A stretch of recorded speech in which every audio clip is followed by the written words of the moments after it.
فہد چودھری آپ کو مبارک دیتا ہوں۔ مبارک اس لیے دیتا ہوں کہ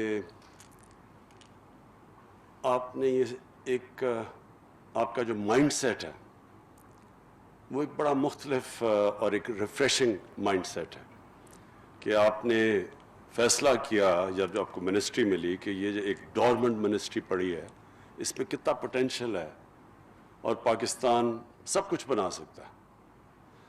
دیکھیں، میں آپ سب کے سامنے ایک چیز رکھنا چاہتا ہوں۔ جو چیز ایک قوم کو اوپر لے کے جاتی ہے وہ اس کے وسائل نہیں، یعنی تیل کے ذخیرے بیٹھے ہوں تو قوم پروگریس نہیں کرتی، ہیرے ہوں، سونا آپ کی زمین سے نکلے پھر بھی قومیں نہیں آگے بڑھتی، کیونکہ اگر بڑھتی ہوتی تو آج کانگو ایک بڑی امیر قوم بنی ہوتی، نائجیریا ایک دنیا کی فاسٹسٹ گروئنگ اکانومی ہوتی، اور بھی آپ دنیا کی قومیں دیکھ لیں۔ جو ایک قوم کو جو کوالٹیز اوپر لے کے جاتی ہیں وہ سب سے بڑی کوالٹی ہوتی ہے، انگریزی کا جو لفظ ہے سیلف بلیف۔ ایک قوم اپنے اندر بلیو کرنا شروع کر دیتی ہے، اور وہ جب بلیو کرتی ہے، وہ جیسے جیسے وہ پروگریس کرتی ہے اس کے اندر یہ بلیف بڑھتا جاتا ہے۔ وہ ایک ایسے سٹیج پہ پہنچ جاتی ہے ایک قوم کہ وہ سمجھتی ہے کہ جو بھی ہمارے سامنے مشکل آئے ہم اس کا مقابلہ کر سکتے ہیں۔ ایک قوم جب اس مائنڈ سیٹ پہ پہنچ جاتی ہے تو وہ ایک انوینسیبل بن جاتی ہے، وہ کچھ بھی کر سکتی ہے۔ چھوٹا ایک برطانیہ اتنا سا ذخیرہ ساری دنیا کے اوپر حاوی ہو گیا، اس کے اندر کیا تھی، کون سی کوالٹیز تھیں کہ وہ دنیا کو فتح کر لیں۔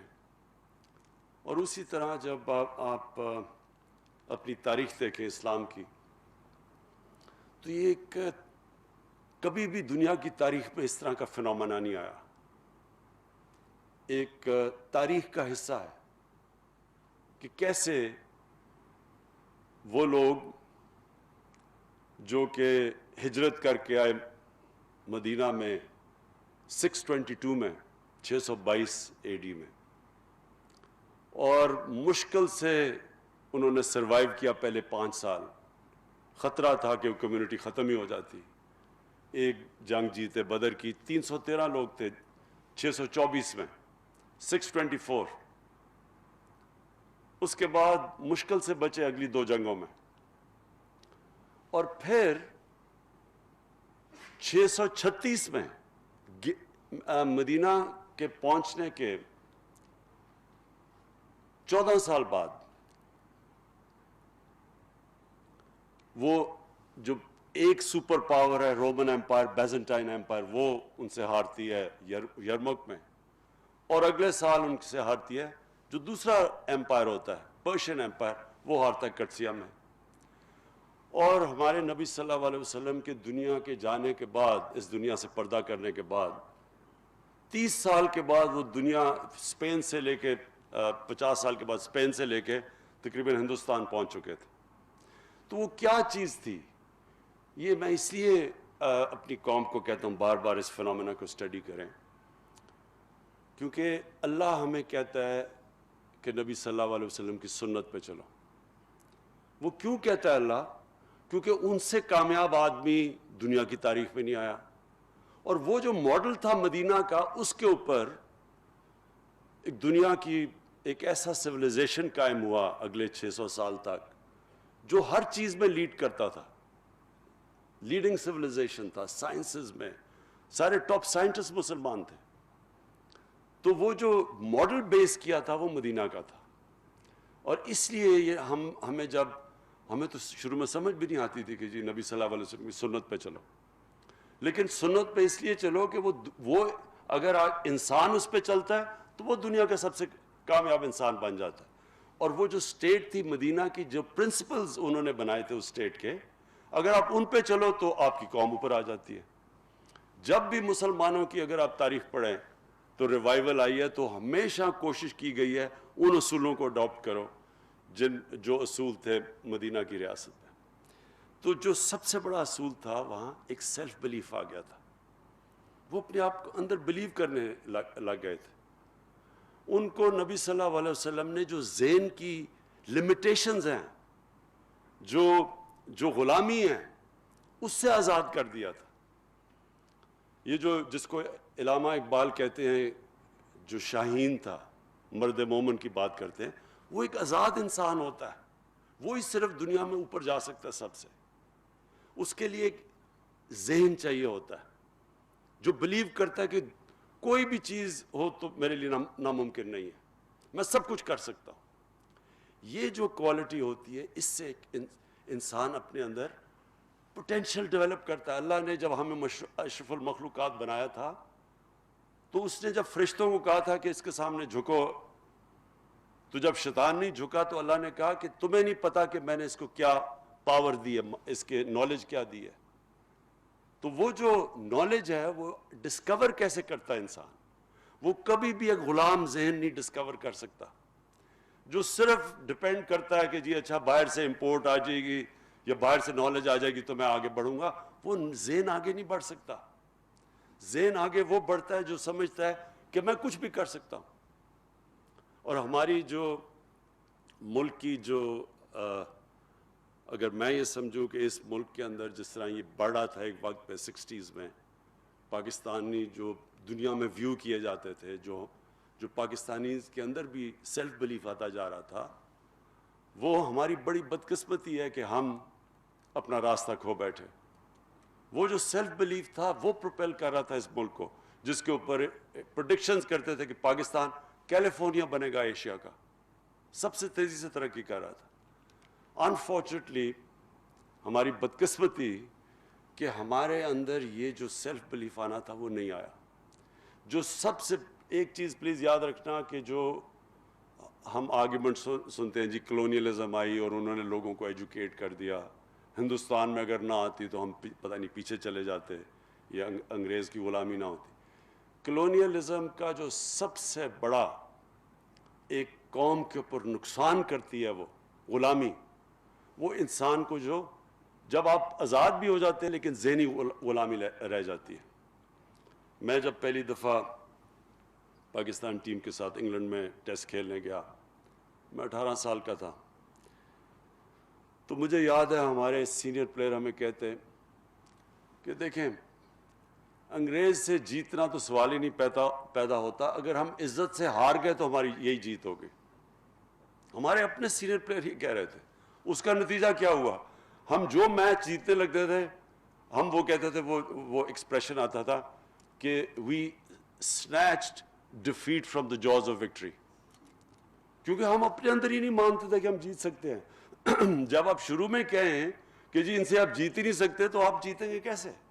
سو وہ یہ جو ابھی بھی کمپلیکس ہمیں پڑا ہوا تھا کہ وہ ہمارے سے وہ بڑے سپیریئر ہیں اور ان کی ٹیکنیک ایسی ہے, اور وہ جب تک وہ کمپلیکس رہا ہم نہیں جیت سکے تھے.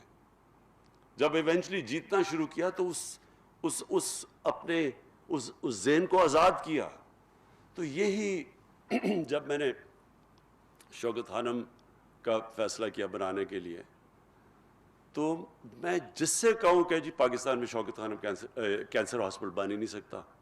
کیوں نہیں بن سکتا؟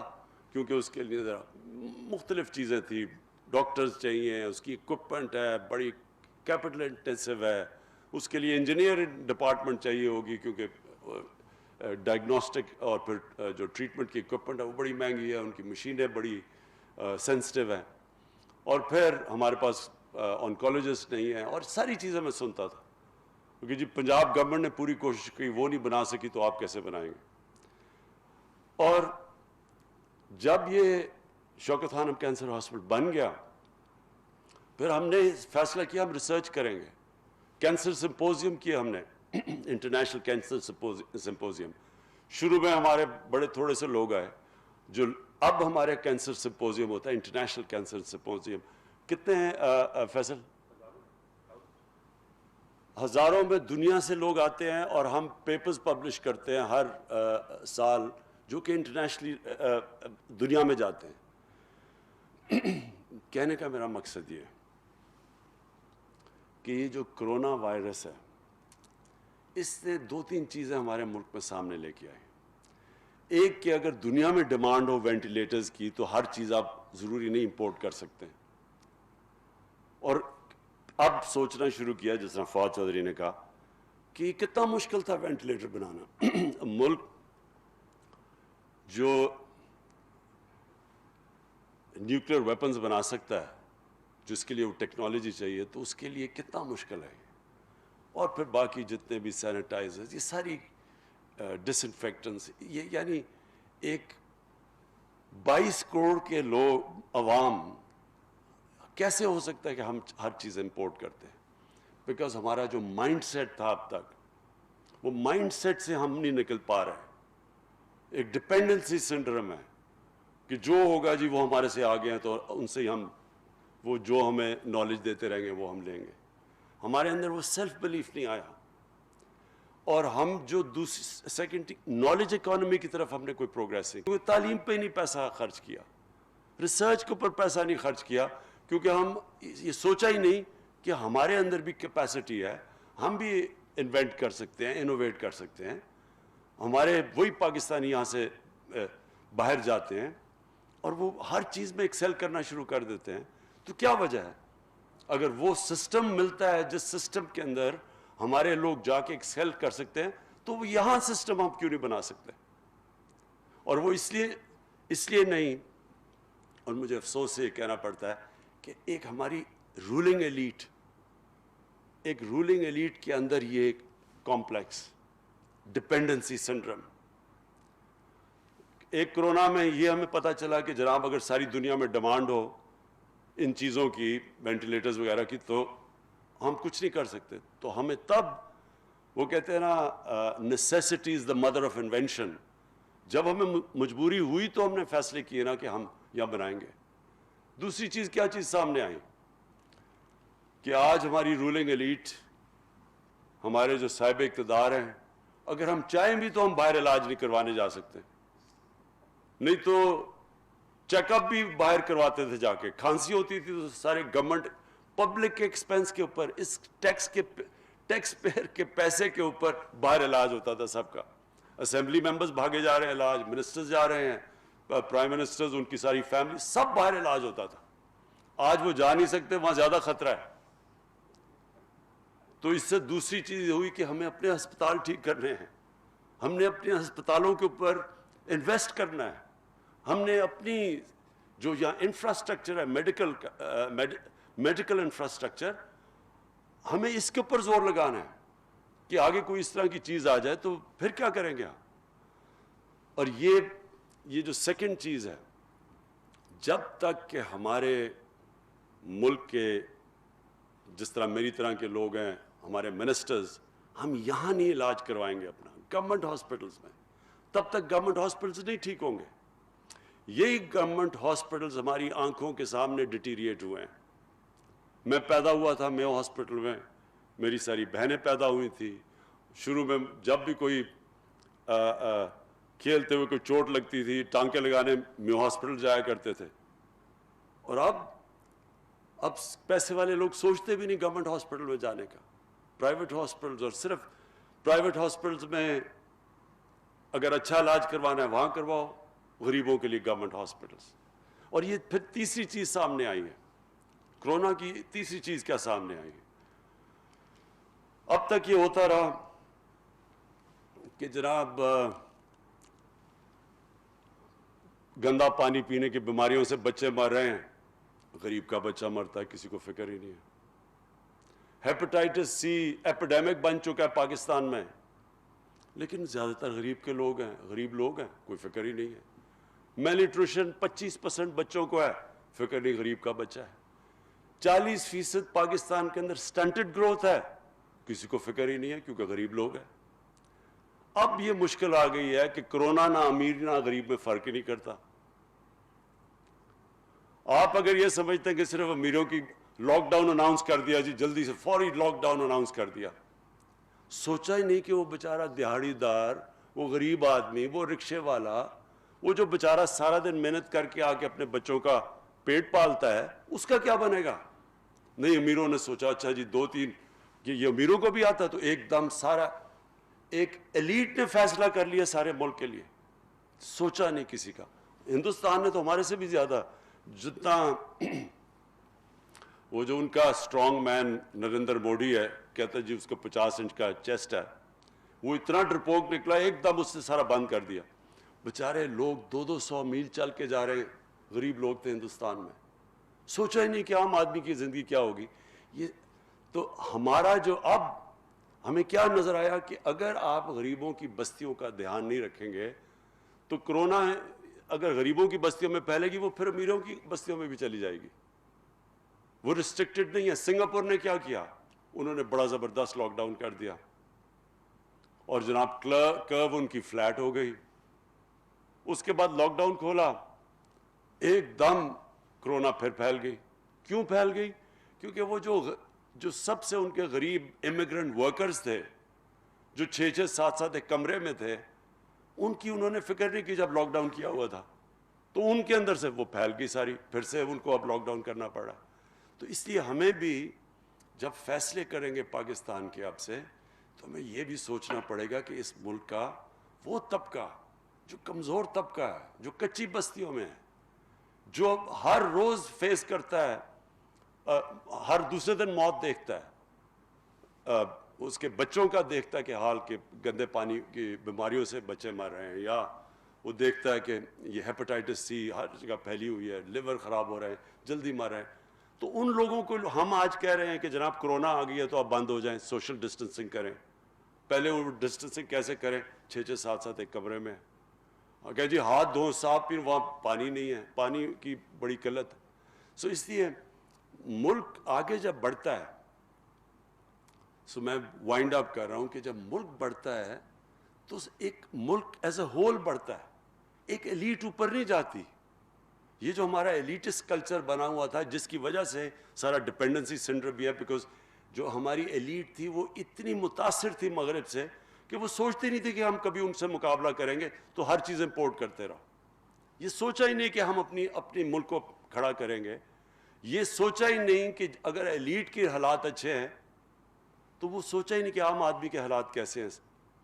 اور کبھی بھی ایک امیروں کا جزیرہ جس میں غریبوں کا سمندر ہو, وہ کبھی بھی ملک آگے نہیں بڑھ سکتا. چائنا نے ثابت کیا. 30 سال پہلے چائنا کیا تھا, آپ 30 سال پہلے چائنا جاتے آپ بلیو نہیں کریں گے کہ وہ آج جدھر وہ پہنچ گیا. لیکن انہوں نے کیا کہ انہوں نے 70 کروڑ لوگوں کو غربت سے نکال کے اوپر لے کے آئے. جب نیچے سے لوگوں کو اوپر لے کے آئے, ملک بھی اوپر چلا گیا.